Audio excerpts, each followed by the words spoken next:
camera? It's right here. Oh, okay, okay. We're doing that. Hi, everybody.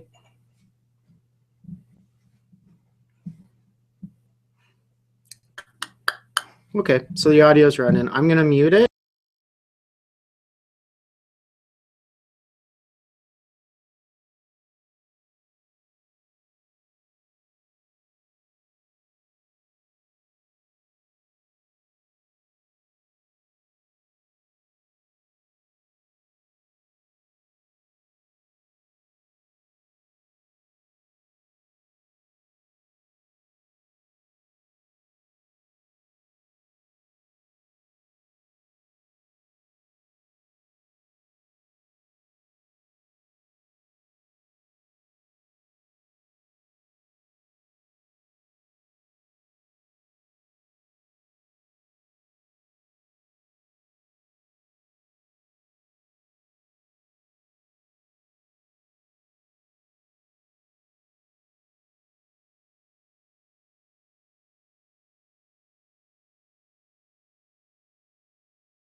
don't hear you.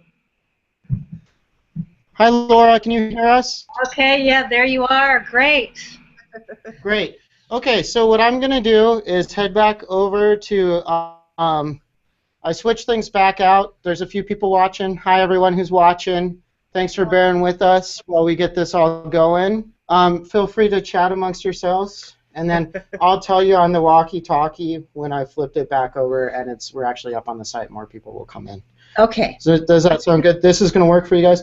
If you have any trouble, just get me on the walkie-talkie, but I'll let you know as things change. Okay, All right. so you'll give us a signal when we're actually on live. Yeah, and then we should probably give it a few more minutes as people get Gathered up. refresh and, Right. and actually can watch. Right. Does that sound okay to everybody? Modern technology, isn't it grand? It's something. It's always got a problem. Well, Okay, so I'll talk to you guys on the walkie-talkie All right. in about 2 minutes. now, Laura, it looks to me that you are in some kind of a horse stable. I see horse calendar. The office of the Triple J Ranch in Sarasota, Florida, with Ah. ghastly fluorescent lights above me. So, Yeah, I see. I see clipboards in the back. It's a busy place. lots of ribbons that they Yeah. do, range Yeah. and roping. And I have Reining my and dogs under my feet. So is that what you do now with horses? Is roping and reining? I don't rope. As I've said, a cat has to be really sick for me to be able to catch it. But while we've been in Florida in the wintertime, we've been riding and doing the reined cow horse, so it's kind of like cutting and reining combined. And wow. thing that's really made Florida tolerable, and I love it. And this is I'm basically camped in the horse trailer here. I was laughing with my mother that no matter what my life is like, I still find a way to make it nomadic because I'm working across the state, and then I'm heading back to my own. And where's your summer home? Well, I'll go back to Wyoming. It's Cody. It's Okay. what we really call home, and we'll be back there permanently in a couple of years. Hi everyone, I do have the camera up on the website. We should give it about 3 or 4 minutes as people load. Okay. All right. Okay. Well, I think it's working well. great. Thank you. Thank you, Mackenzie. I'll be coming through Cody in August, or the first part of September.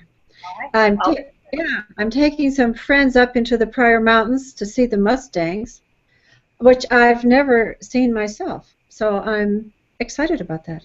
Yeah, that's great. Yeah. Great. And You're your book well prepared me. You know, we've got right just outside of Cody, in the McCullough Peaks. There are a couple of bands there too. Yes, I've read about them. We may see those. We're going to be coming from Red Lodge. We're going to come up over the Beartooth Highway. We will have been riding in the Absaroka Mountain, and then come down, come up and over to Cody, and then go on to Lovell and go out of Lovell into the Pryors. Beautiful. Yeah, I'm looking forward to it.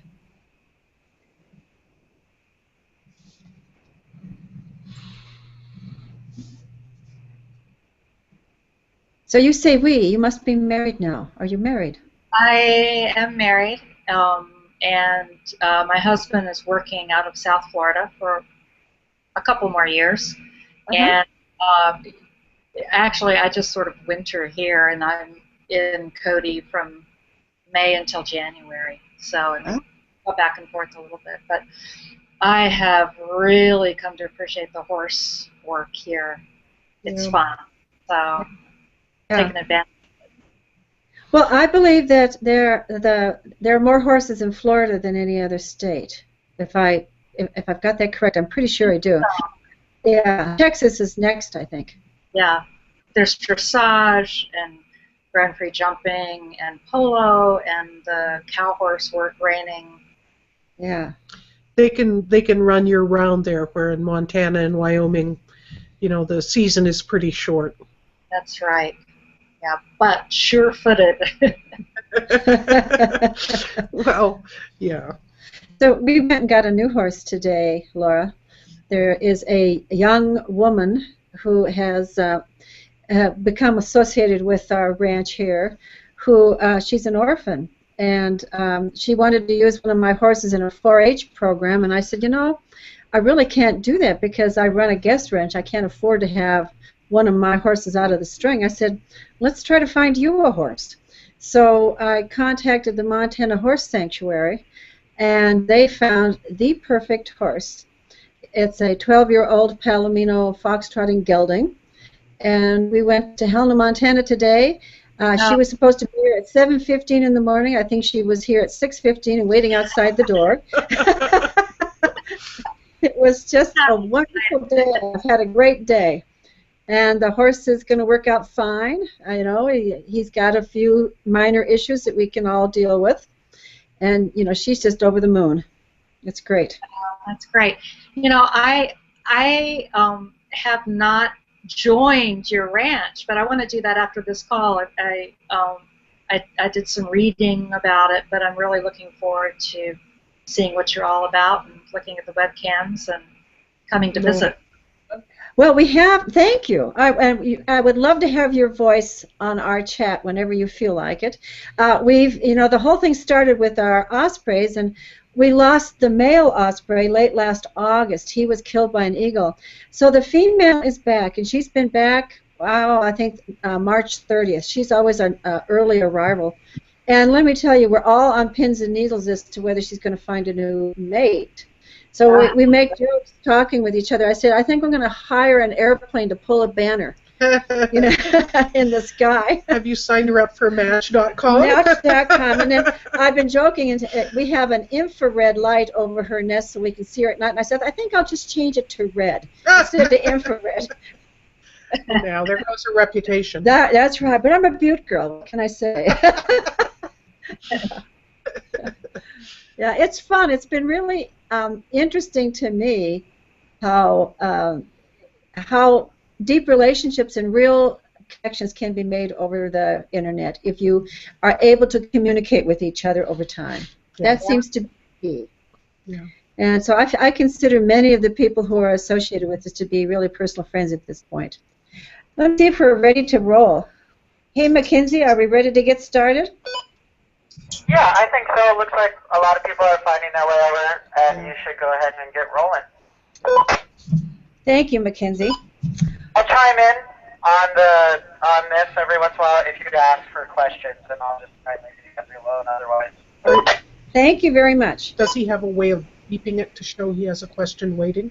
Yeah, he can beep the. Yeah, he can give us a signal. He can give us a little zap. Well, awesome. Good afternoon to everybody.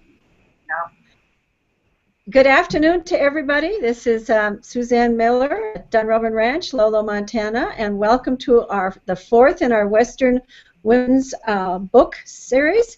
Our on-site host is on my left here, as you have come to know and enjoy. That's Judy Blunt. And with us from Florida, from a ranch, by the way, in Florida. You can see the horse art behind her as she speaks. We are delighted to have Laura Bell to talk with us about her really incredibly beautiful book, Claiming Ground. Welcome, Laura. Thank you. I'm so pleased to be here. Thank you.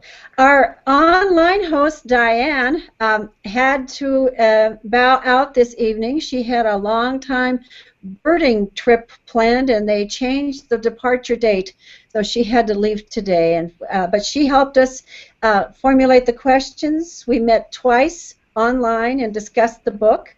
And I assume, Laura, that you got the email that I sent you that has the list of discussion points that we wanted to address. I did. I didn't have a way to print it out, but I did read through them. Okay. Okay. Well, we will be reminding as we go along, and absolutely don't be afraid to begin a new topic, because you of course know your experience more than we do as readers, and we're always eager for the story behind the story. So. Great. Thank you. Yeah. Well, let me first just say that I just found a great deal in this book that sang to me personally. I've had some parallel experiences, different in context, but I think similar in some ways. And I think I expressed some of those in an email. I've spent time Right. in Alaska with fishermen, and I found your description of the sheep herders and the ranchers, and that the male-dominated loner kind of culture, it really resonated with me. So I just really, really enjoyed this book on so many levels: the geography, the subject. I, Go ahead. Thank you. I think that is a continuing. If we were to expand this and keep going, we would find almost every Western woman writing is going to have the same discovery upon the publication of their book or the telling of their story, that they are people in urban areas identify with certain parts of our story. The geography is different, sometimes the era is different, but there are some things that are just universal. And in my book, it was the sort of advent of feminism in the 60s and 70s, and there were people that were living in the patriarchal communities in New York City that identified with my experience in eastern Montana. So, Absolutely universal. yeah. So I'm going to start with one of the passages that we, as a group, found very revealing, and that is, you wrote, "I wanted to ride the pendulum of experience in the opposite direction to see who I might be if I left the country of my failures behind." And I felt throughout your book that there was a contradiction. You, in what you did, your self-confidence came through in abundance. I mean, you tackled chores, and you tackled circumstances that you were unprepared for, and you just did them. And yet, I also found in your book that you focused a lot on your failures, that was a reoccurring theme, and I'd like you to address that the confidence to go out to this new, very rugged landscape and to do this on your own, and yet this questioning of yourself. Yeah. And first, let me just say thank you to all of you for reading the book and reading it so carefully. It's such an honor. I think that in leaving my home, I was both fleeing and I was drawn to. I was drawn to a landscape and a lifestyle that certainly I had dreamed about in my childhood and just resonated with me. So there was a very positive draw that took me out west. But it was also what was easy for me. And for other people, going to graduate school, taking a job, doing well might have been the easier path. But for some reason, that seemed just beyond my reach. I didn't have the self-confidence. And I did feel like I had lived in a situation, a family, the minister's family, in a glass house, and felt very, very judged by everyone. And growing up through the years, I came to understand that that was not necessarily true. So I still doubt myself. I mean, that's part of who I am. But I have grown a lot braver, I think, in terms of being with people and communicating and being more intimate and not as afraid. I think as I've gotten older, I've come to understand that most people feel that way. They just act on it in a different manner. Yeah. Well, where did that self-confidence in the physical realm come from? Laura. I mean, you really tackled some difficult situations by yourself. And at least in the book, there was no sense of complaining. I didn't hear fear in your voice when you were describing those circumstances. I got it from my mother. You know, my mother is someone who's just like, she wants to get a big job done by herself before anybody notices and can help her, which is kind of unnerving sometimes. But as I got older, I came to appreciate the things that I had gotten from my parents, and my mother has a lot of courage in that respect and a lot of physical ability and a can-do attitude. Yeah. No whining. No whining allowed. No whining. That sounds so familiar from being raised among women who did without seeming to do, and that their pride was in always having a pair of white gloves in case somebody would show up that they wanted to impress, and they quickly pull the white gloves on over their work-worn hands so that their calluses and such wouldn't show. And it was supposed to appear to have been done effortlessly, which I rebelled against almost instantly as a youngster. I did. I wanted credit. Well, your mother was definitely a major player sort of in the background in this book. There were several passages that I marked where I remember you're saying during the visit that you so beautifully described, their first visit to you and the sheep wagon, and her inability to understand what brought you here and what kept you there, and then going at the end of the book, bringing her back in, and it seemed like just what you said, you wove into this book where your lack of appreciation for who she was and maybe lack of connection grew as you grew older and understood. Is that a fair? Sure, that's very fair. You know, my mother, who is very much alive and lively right now, about to turn 93, she has never been a nurturer. She's an amazing, amazing woman, and she is still traveling and speaking and learning and teaching. But she was a hard mother in many ways, and I succeeded, I think, by staying out of her way, kind of staying under the radar. And when I got her attention, it was usually in a negative way.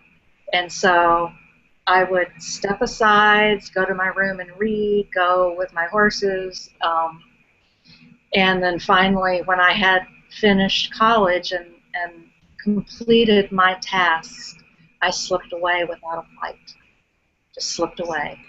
But as I've gotten older, I have come to understand, I mean, it is a cliche, but true, how much I've gotten from each of my parents, how much of me comes from them, how much of what I love about myself comes from them. And I feel really grateful that they've lived long enough and I've lived long enough that we get to cherish each other. Mm-hmm. I think so much can be done when we quit seeking approval. Mm-hmm. When we get accomplished enough and set enough in our own lives that we no longer have to have approval to feel right, that there is, for me anyway, this sense of generosity, that it no longer matters so much. Yeah, right. Yeah, very.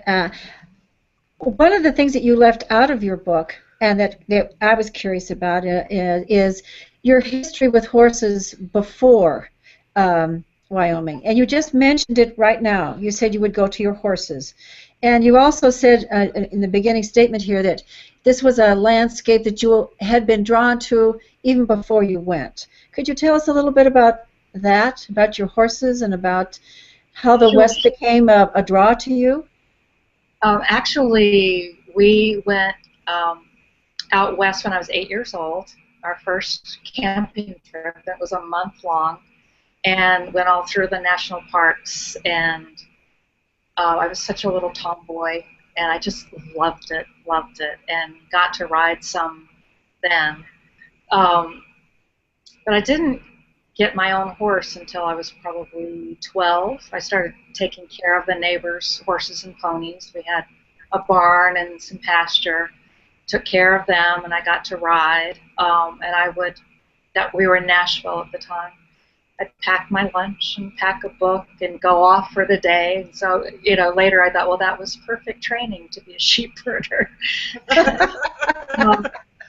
And later, got my own horse, and I did the pony club and jumping. And I remember that we'd go to these gymkhanas or shows, and everyone would show up. Their parents would be driving Cadillacs back then, pulling horse trailers, and I would be so envious because an old guy named Jeep would take me to the horse show. He worked at the Public Riding Academy, and he drove the old pickup with a stock rack, and he would come take my horse, and he chewed tobacco, and he spit, and his T-shirts were dirty, and I was always so embarrassed. But thank God we grow up, and now I love that story. But actually, when I was a sophomore, the summer after I was a sophomore in college, I went out west to southern Colorado and took field botany, geology. And we were camped along the banks of the Alamosa River.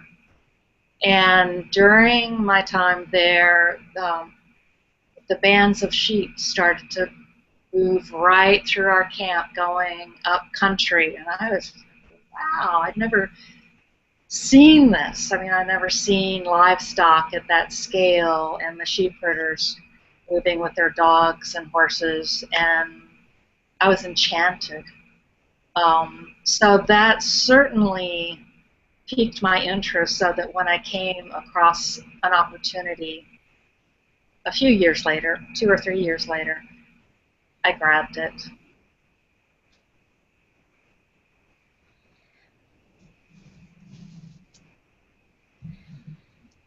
So, what took you away from the Bighorn Basin? You moved to Utah, but there wasn't an explanation of what drove you away or lured you to Utah. And culturally, they're very different. Salt Lake. And, yeah. People have been doing this unsuccessfully for many generations, wanting to solve problems by changing location. By that time I had gotten a permanent job with the Forest Service, which is what I thought I really, really wanted. And by the time I got it, I knew I would never last till retirement. I just would never make it. And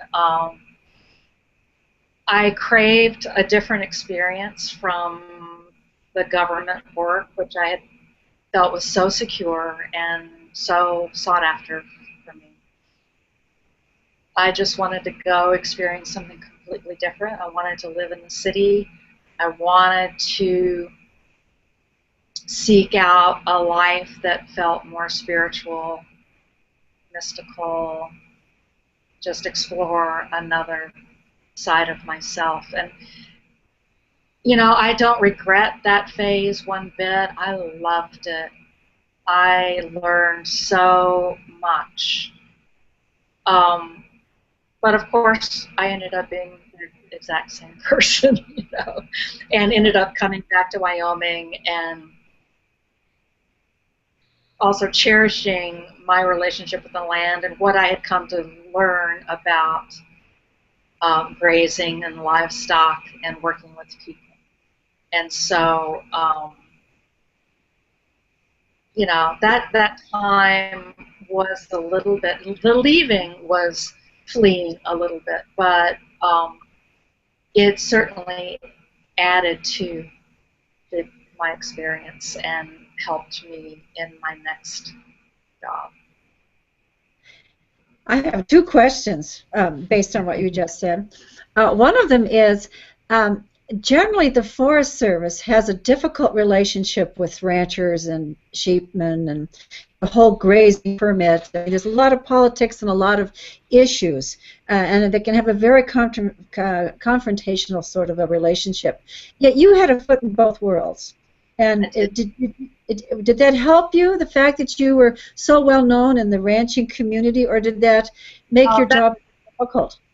Yeah, no, actually, that was why I got hired, because I had been writing for the Diamond Tail Ranch and started monitoring the allotment. I had, a good botany background and knew enough Latin to kind of get by. And so they hired me to work with, to help manage the grazing allotments. Because I was local, I did know the ranchers, I had a good relationship with them. And, I was the one, when they walked in for their annual meeting, I could welcome them with open arms and help diffuse a lot of the animosity that was normally there. I started out doing plant surveys and clipping grass. By the time I left, I was doing conflict management, Yeah. And they gave Yeah. a lot. So you were a middleman of sorts. You were the kind of the pivot person between the agency and the local community. And that was true as well once I went to work for the Nature Conservancy. Because in that country, Nature Conservancy was pretty new in that community. Yeah. And a lot of people viewed it as, environmentalist and, them, and you must be from California, and all of those cliches. So much was changing then in that era. That was the era of so much change, social change, just in the attitudes toward, grazing on public lands, and the attitudes toward multiple use and right-of-way on streams, and on and on. I mean, it was just a lot of change going on then. Yeah, you're absolutely right. And in the 10 years that I was there, the ranchers that we worked with definitely understood that we considered their ranch lands as prime habitat. We wanted them to succeed. We wanted to help them succeed, and so they came to realize we were on their team. The other question I had was, you went from a series of jobs where you were alone a great deal of time to becoming a masseuse, which by its very nature brings you into very close and intimate contact with people. And I found that very interesting, that you chose, of all things to study and to transition to, would be a masseuse. That is interesting. Although I found that practicing massage was, very solitary in some ways, even though I was working intimately with another person. There was not a lot of talking, and they've got their back to you. And I mean, especially working at the Cliff Spa, sometimes I would be massaging for 4 to 6 hours straight, and it was like a silent meditation in many, many ways. So that's a great observation, but it actually felt not that different. But it did allow me to explore intimacy. And when I went to work for the Nature Conservancy and ended up in a New York City boardroom asking for $1 million donation or something, having had that experience gave me confidence, a kind of a centered space from which to relate to people, oddly enough. One of the things that kept occurring to me throughout the book was how lyrical it was, and how did you develop those skills? How did you develop your writing skills? You're a beautiful writer, and not only was there great detail, but some of the passages I marked just because they really captured in a very beautiful way, landscapes that I'm very familiar with, and I just thought, where did you get that? Where did you get that? Yeah. Thank you, first of all. I didn't write growing up, and when I was in college, I didn't study English. I had read a lot, but I didn't study English because I didn't want to have to write. I hardly spoke, I said, until I turned about 35, and then I started to yell. But I avoided classes where I had to write. But something in me always wanted to write. I felt like I didn't really own the space, though,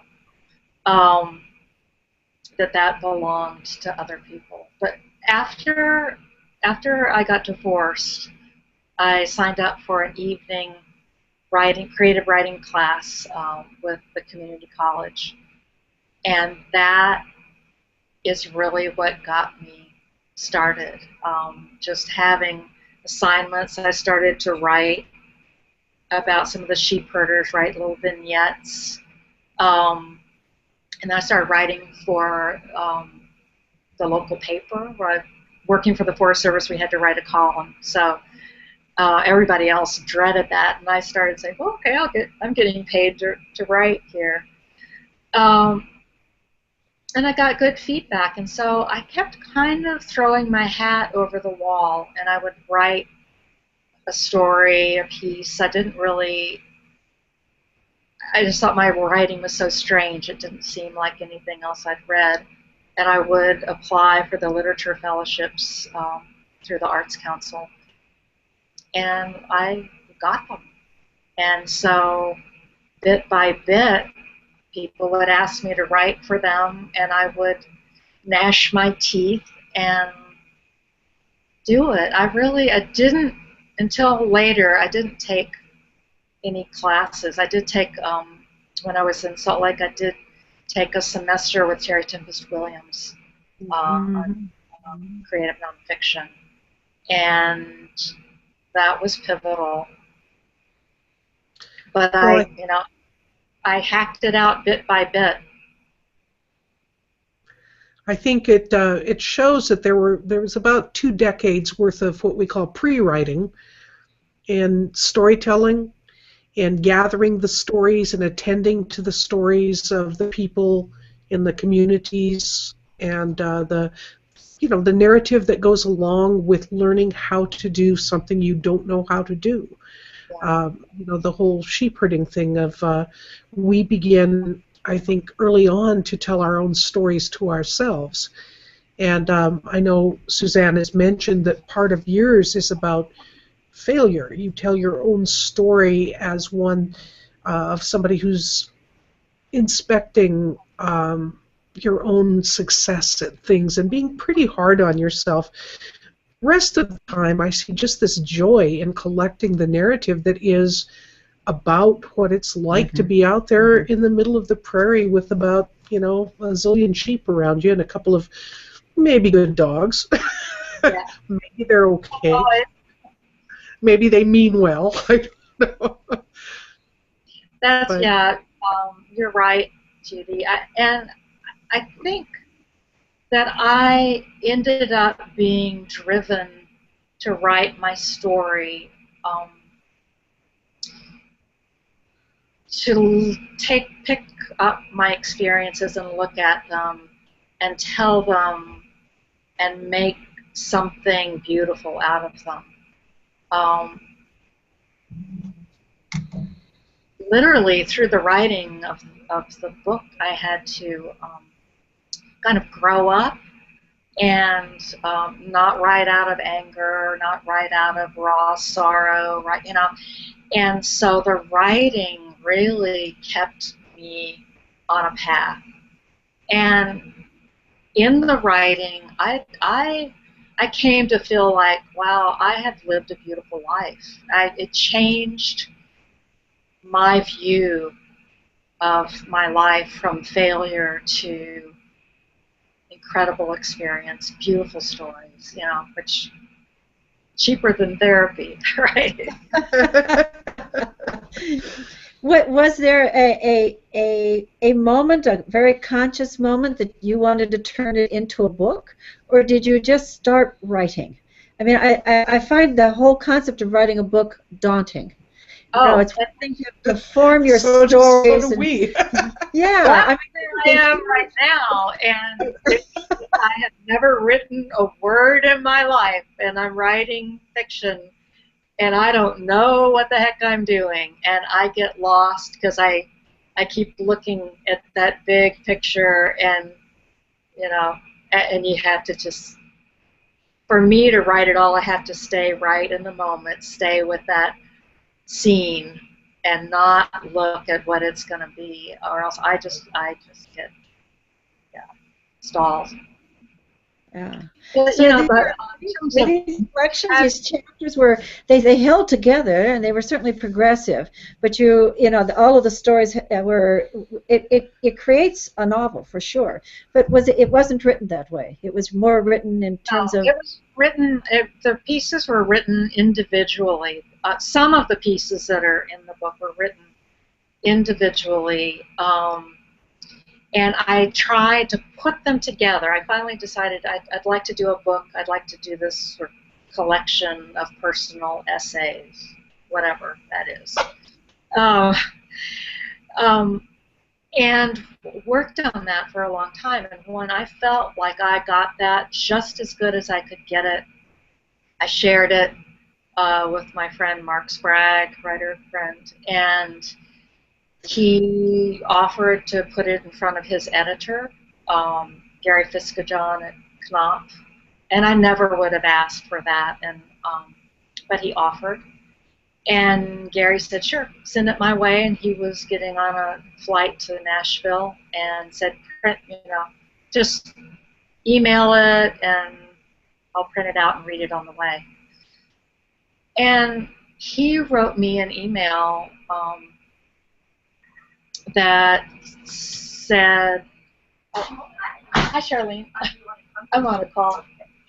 Said, come do whatever you need to do." His words to me were, you know, the first 100 pages of what you've done is the most beautiful. It's the best I've ever read about that life. But let me tell you how the rest disappoints me. And he reflected on the fact that I had the first part of what I'd written, he had no idea where I was going. He was following me. He felt like I was a good guide. He was ready to go wherever I took him until I started writing essays and writing as though I knew where I was going. And he said, you know, I lost interest.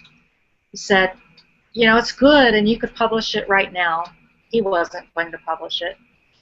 But he said, you know, think about taking it apart and writing it as personal, a narrative memoir. And so that rang true with me, and I thanked him, and I took it back, and I took it apart.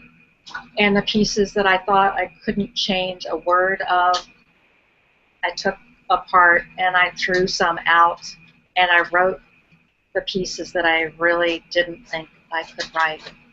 Like the piece about Grady.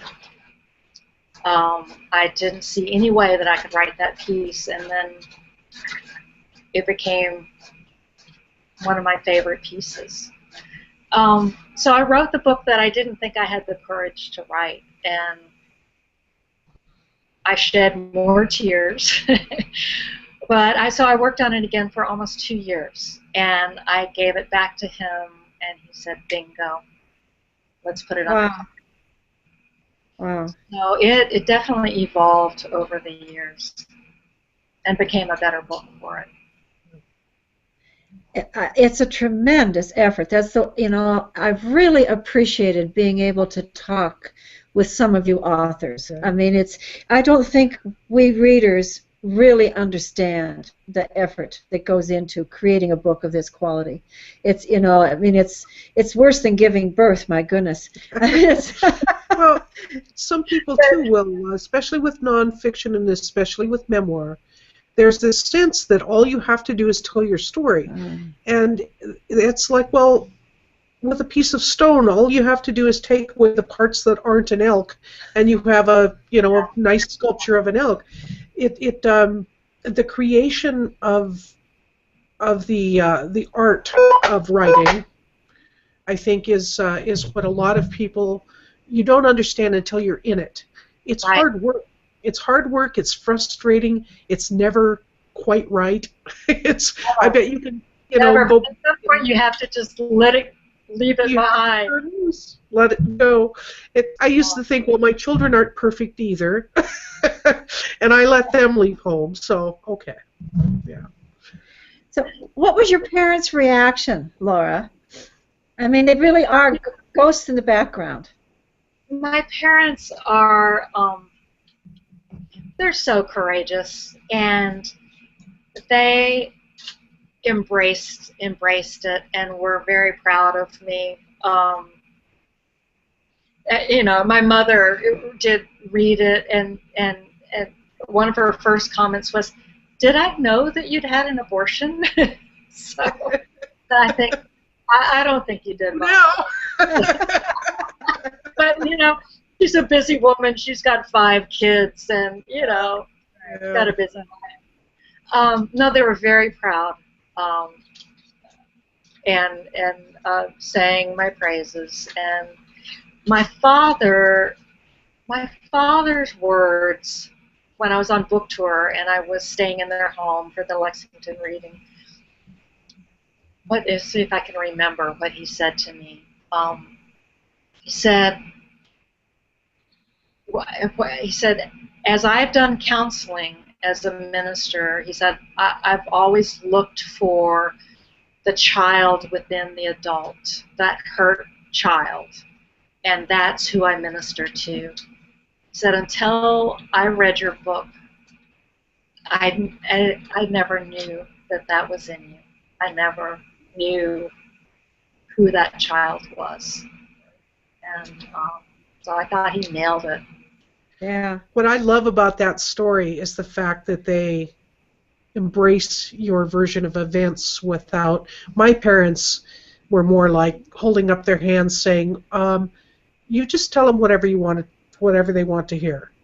They divorced themselves entirely from my version of events. And while they've supported the book a lot, but it's not with that same, oh, we didn't know that you felt that way sort of acknowledgement. That's wonderful. That's wonderful.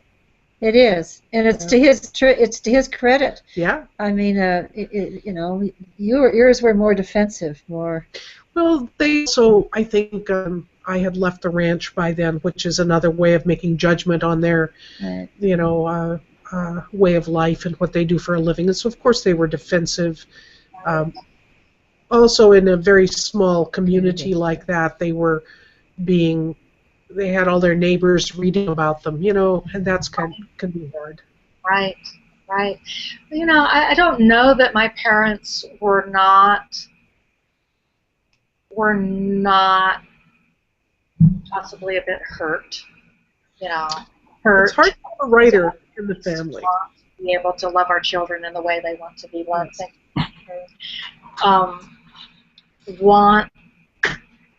None of us want to see a reflection that we don't want to see. Well, and parents were never perfect. I know when I made mistakes, and yeah. But I think that's the hard part is, as children, you think your parents are perfect, and so it's that understanding on both sides. I knew right away. You knew right away. My children knew right away for sure. That's for sure. Mac, do we have some questions? Yeah, we have a few questions and comments. Hold on a second. I'm gonna have Harriet take over for a second. She has the biggest question. Shit. So it's been a really interesting time on the NES camera. Harriet took off and just had a fight with another osprey, it looks like. Yeah, I saw. Maybe they're fighting. Maybe they're not fighting. Oh, maybe this is a suitor. It could be a suitor. They were going at it in the air, and she was dive bombing in a way that didn't look so great. But maybe it's a suitor. I don't really know. No expert. They mate in the air. Sorry to interrupt your chat with that, but that's what everybody's pretty excited about Harry, right it's now. the So I thought I'd Oz let you guys know. Laura. We've been upstaged, Laura. I apologize. Happily. Absolutely. Everybody's waiting for the suitor, for sure. Exciting. It was exciting. I tried to catch it as best as I could on the net camera, but it was difficult. Sorry. So that little interlude. However, there also were some questions and comments. Let me just get back to them. I'm trying to get everything sorted here real quick. So give me 1 second. Okay. Mac, unenviable job. Mac has the unenviable job of being a camera operator on 2 cameras plus, sitting in on the chat. So, Moderating, yeah, a multitasker for sure. Thank you very much. It can be tricky. Okay, so let's see here. It looks like there was a question. Harriet's question was she wanted to know what it was like working with Terry Tempest Williams in a workshop. Did you hear that, Laura? Yeah. Oh gosh, she was so inspiring. When I took that class, and it was a whole semester, she and her husband had just gotten their home in southern Utah, and were in the process of moving in. And so we met at the beginning of that semester and got our reading assignments. We met for the first month, and then she moved south, and we worked on our projects and wrote papers and communicated with her, and then met the last month. She inspired me to be brave in my writing and write the story that will break your heart. To look for that story, which, as you said, Judy, is not just telling a story. It is searching for the story. And she tends to investigate the emotional qualities of the stories too, and she's one of the ones I know Bill Kittredge would always say, if you are not risking sentimentality, you're not even close. And with her work, it's difficult not to become emotionally engaged with her stories and even with her teaching. Yeah. So I was very inspired by her class, and really she pushed me. I worked on the piece Burnt Mountain about my parents in her class, and perfect choice. She's very much a part of that piece. Yeah, that's a perfect choice of material to work, with her. She understands so many layers of family relationship and that sort of thing. I mean, it's just one of the things she does really well. Can you teach yourself to do that?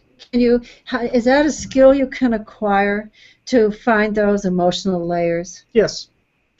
But you have to have someone reading it and pushing you back into it. I will see students that are working toward a core, and it's like peeling onions or cracking nuts or any of the other, cliches, but every once in a while you'll see them dodge. Well, my father was pretty strict, but we got along fine. Okay, that's a dodge. What does that mean exactly? And, why are you avoiding that issue? Is there something that you can't raise a red flag and then put it down and walk away? You have to go there. If you put it up, you've got to go there. And that means that somebody's got to hold your tootsies to the fire and say, well, that's a lot better. You're getting there. There's some meat in here, and I can see you beginning to risk. You have to risk.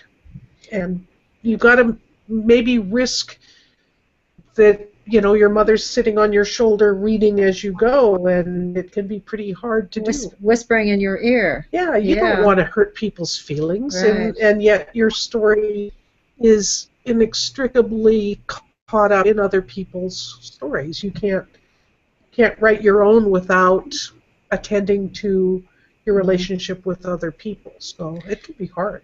And it seemed to me that your editor played the initial editor, and I remember you're talking about your book too, that the editor's role was really critical in doing that, holding people's feet to the fire to get at those layers. Is that right?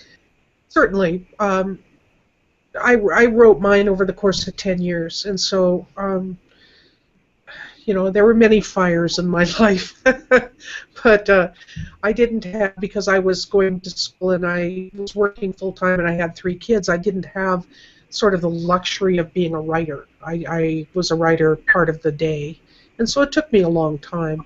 I came to these lessons a lot more slowly than I think Laura did. I mean, it seems to me yours is kind of organic in the way that your investigation of the element of your life forms kind of an organic emotional core.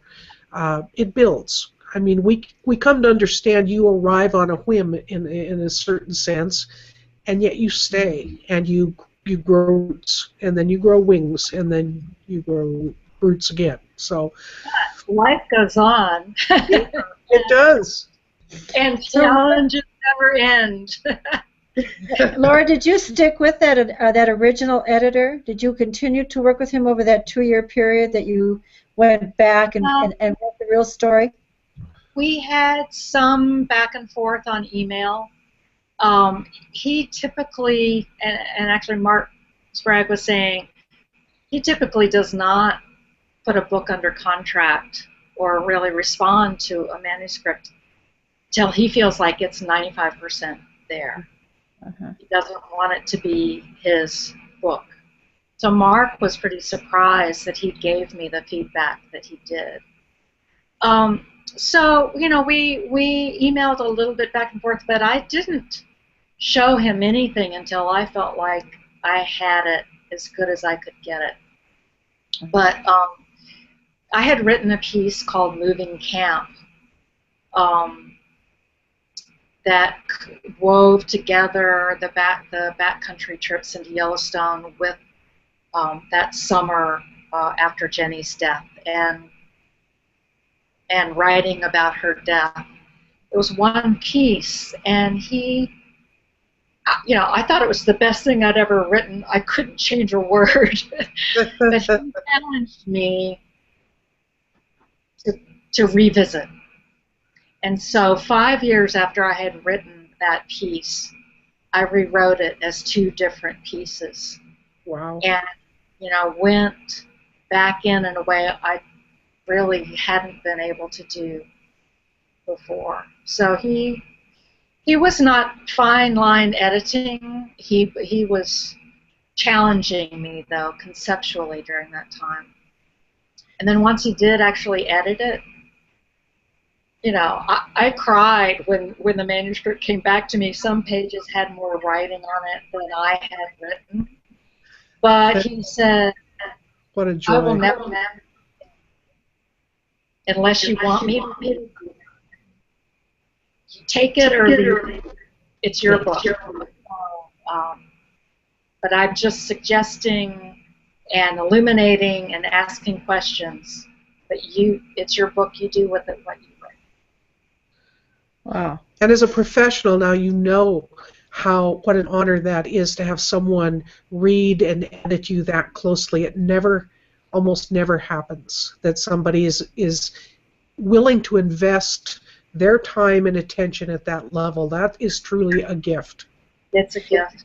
Yeah. I had started to work with a couple of editors earlier before I had very much control. And there were people that wanted to shape the book, opening essays that would happen 30 pages long, that kind of thing. And I backed away.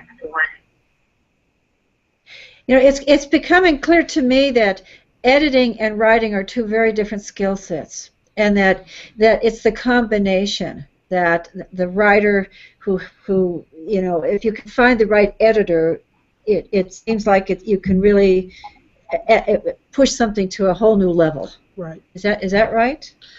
And I think both Laura and I too worked with very experienced editors who weren't trying to write our book for us. Yeah. And some of I know enough beginning writers who are working with editors or trying to work with agents who are just impossible. They're contradicting the editors or the writers. I'm sorry. And it's youth. They know everything. They're young. They're 24 years old, and they've got a degree in English Lit. But it can I wish be. I had one. You can have mine. Let me see if we have more questions. Mac, do we have any more questions from our chatters? Yeah, there's definitely a few comments here. The lady mentioned that she thought you're doing a really good job addressing all the questions that have come up already, so that's why we're not having quite as many, is because all the chats you guys had before, she's been seeing that you keep answering the questions before she even asks them. So that was a comment from the lady. It came up with Mary, and it came up with Gabby. They both want you to write a book, Suzanne, so you better get working with these guys on some good for editing. I don't know, you're probably going to have to offer a bunch of horse rides to get some good editing out of that. Let's see, there was one other comment that I wanted to let you guys know about. I just got to find it here. Sorry, excuse the delay. That's all right. You're doing a great job. Oh, there was a question about if you guys recommend any Terry Tempest Williams books during that whole discussion. And then I think, too, it might be nice to hear of any other books that maybe you're reading right now or that you would highly recommend, one or two. Yeah, I'd like to follow up on that, particularly with Judy. These books that you've selected for us have just been outstanding, every one of them. And outside of our regularly scheduled book chats, we chat about what's going on, and people will say, I am so glad I did this book club. And I started the evening by coming in and complaining to Judy that she had ruined me again, because I had branched off into cheap literature that I could put down, and I said to my husband, I know why I don't read good literature, because I can't put it down and it interrupts my life. And so she's gotten me back into good literature, and there I am, sitting up late at night. But it's been wonderful. It's just been a really, really good experience, and so maybe we need a little bit of a reading list.